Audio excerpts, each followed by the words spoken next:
of keep the conversation going. Every year, my yeshiva bachar fights with my husband about how much of the Seder is done in Hebrew. The younger kids don't appreciate the Hebrew and get bored. From a halachic and hashkafic perspective, what is the compromise or correct way to approach this so that everyone gets their needs met? What a great question. What a great question. So first of all, don't fight at your Seder. That's number one. And if your Seder is causing conflict, then it is absolutely unequivocally clear that you are doing something wrong. So what is the essence of, so this is a great question. So right, sometimes again you have maybe some people who want to do everything in Hebrew. We'll call them the Pesach purists. Right? So the Pesach purists, the Haggadah purists, mamish want to read everything in Hebrew. And then there are other people who actually want to understand what's going on for 3 hours as we're sitting around the table. So it's very important to know that the Haggadah need not be conducted in Hebrew. In fact, there is no part of the Haggadah that must be done in Hebrew. If a person wants to do the entire Haggadah in English, they absolutely can do so. And that applies to Kiddush, that applies to everything. To everything. Now, is there a beauty? Is there a beauty about going ahead and doing things? Is there a beauty about doing things in Lashon HaKodesh in Hebrew? Of course. But remember, the entire essence of the Haggadah is to allow people to experience the Exodus, to allow people to feel what it was like to be in Mitzrayim and to go out free. The whole point of the Seder is to be inspired. So if you're going to sit there reading from a text and no one knows what's going on, and they're struggling to keep up, and they lose the place, and no one gets any meaning from it, I don't believe that's what HaKadosh Baruch Hu wants us ultimately to get from the Seder. So I would encourage people, if you have people who are Pesach purists and want the Hebrew, and other people want the English, it's easy enough to find a balance. Easy enough to find a balance. But again, kind of the follow-up to that is, somebody emailed me for this year, I expect to have a relatively short Seder with just me and my wife. We would have time to recite the Haggadah in Hebrew and English. Is that necessary?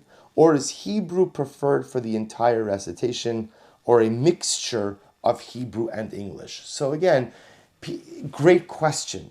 It's interesting. The underlying kind of sentiment in a lot of these questions is people tend to have a feeling of guilt when they don't do things in Hebrew, when they don't do things as it's written in the Haggadah, and they do it in English.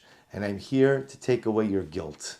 Right? You can have a guilt-free Seder this year. If you want to do things in English and that inspires you, that is absolutely okay. Do I think that there's a beauty in doing some of the things in Hebrew? Absolutely. Can you say Manishtana in English? Sure you can. But is there a beauty to doing it in Hebrew? Of course. And again, I think that's many of the songs that we sing at the Seder. So I think every family has to find its own rhythm, has to find what works. But it's very important to understand that from a discharging of an obligation perspective, whether you read the Seder, whether you read the Haggadah in Hebrew or not, is irrelevant.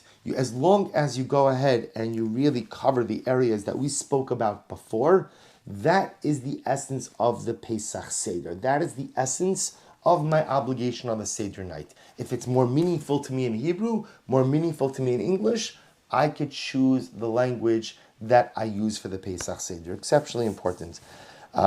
This was a great question. I always fall asleep by nirtza. I'm not making this statement. This was sent to me. I always fall asleep by nirtza. So remember again, nirtza is the end of the Haggadah, right? Chasal Siddur Pesach Kil Chasal. Right, so I always fall asleep by nirtza. How much of my guilt is legitimate, or can I be makel? Can I be lenient? So I think people mistook this submission of questions for like confession.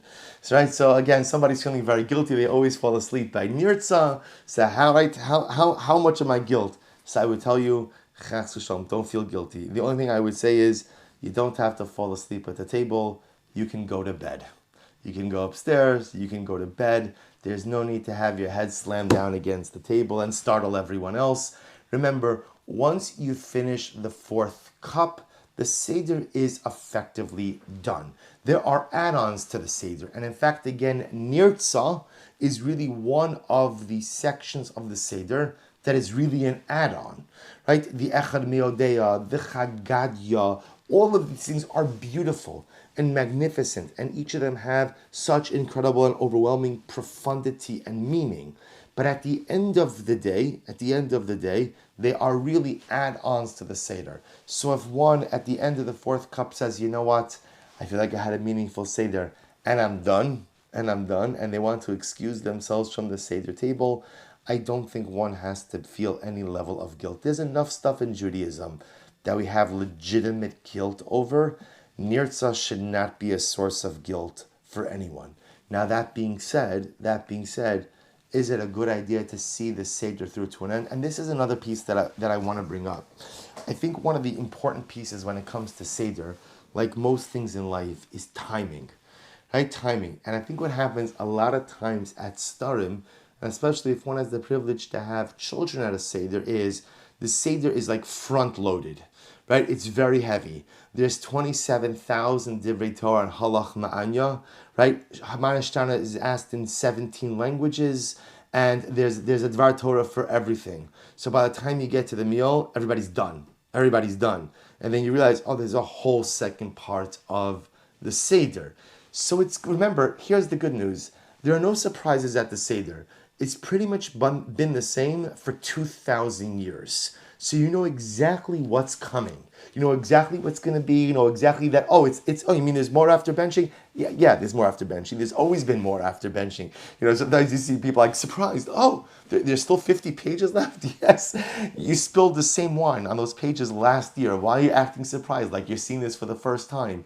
So it's important. I think one of the things that we don't do for Pesach is we don't pre-plan. You know, we pre-plan our shopping lists and our menus and everything else, but we don't really pre-plan our Seder. What should my Seder look like? And on a very realistic level, what time do I want to end? And that's an okay question to ask. Whether you have kids or you're by yourself, that's an okay question to ask. What time do I want to end? And then how do I make the most meaningful experience in the amount of time that I have? It's so important. Like most things in life and most things in Yiddishkeit, if you're flying by the seat of your pants and you're planning this on the fly, it's not going to be meaningful and impactful. But if you take the time in the coming days to look at the Haggadah and to think about the areas you want to stress and the areas you want to focus on and the areas you want to go a little bit faster through, you could have a properly timed Haggadah. You don't have to fall asleep during Nirtzah, and the entire Seder could be a meaningful experience.